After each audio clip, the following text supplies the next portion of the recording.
So in total, there have been 11 new cases since we last updated the community.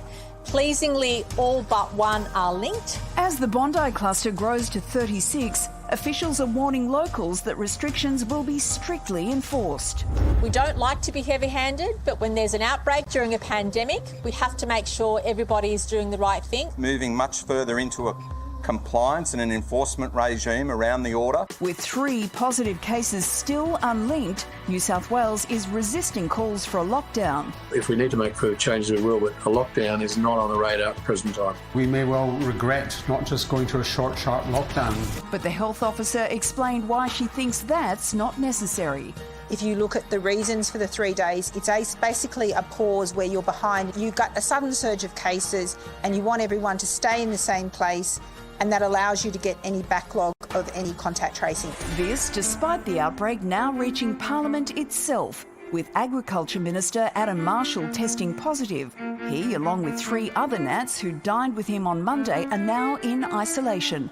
The Premier has been deemed a casual contact. He has been interviewed and has confirmed he had 0 contact with me and others. I was also interviewed, had 0 contact. Hoping to keep her state from the enforced ISO she herself was able to avoid, Berejiklian pleaded with Sydney-siders to do the right thing. And if we need to do more, we will.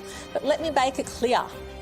It is in black and white what people's responsibilities and obligations are. But with a strain this contagious, will New South Wales regret not taking tougher measures? Epidemiologist Tony Blakely joins us now. Tony, what do you think? Should New South Wales be in lockdown? Probably. The way I think about it is that if I had a time machine and I could model the last 2 weeks and the next 2 weeks, which is kind of what we do, and I did that a few hundred times, I would bet that there's a less than 50-50 chance that New South Wales is going to get through this without a lockdown. And the more days that you go down that path, if you need a lockdown, the lockdown will need to be harder. But New South Wales may find a path through this, but it's pretty dicey. So, Tony, what do you think New South Wales is actually looking for before deciding to lock down?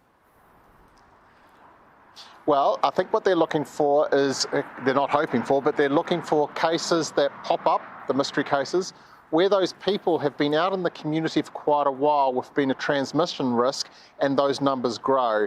Now, we've had, it varies day by day because they keep sorting out how people got their contact, but there's something like 3 or 4 cases, as I understand at the moment, where they don't quite know where they got it from.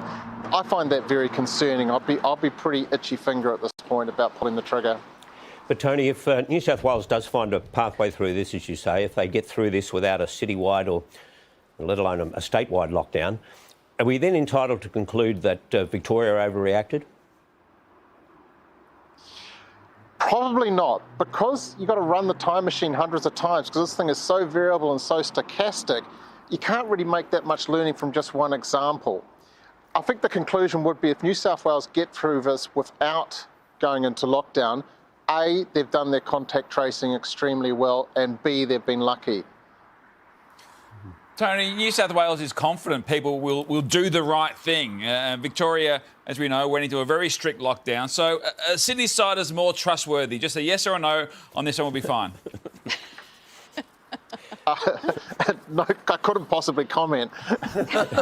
What do you mean? You're a Kiwi. You're the best person to comment.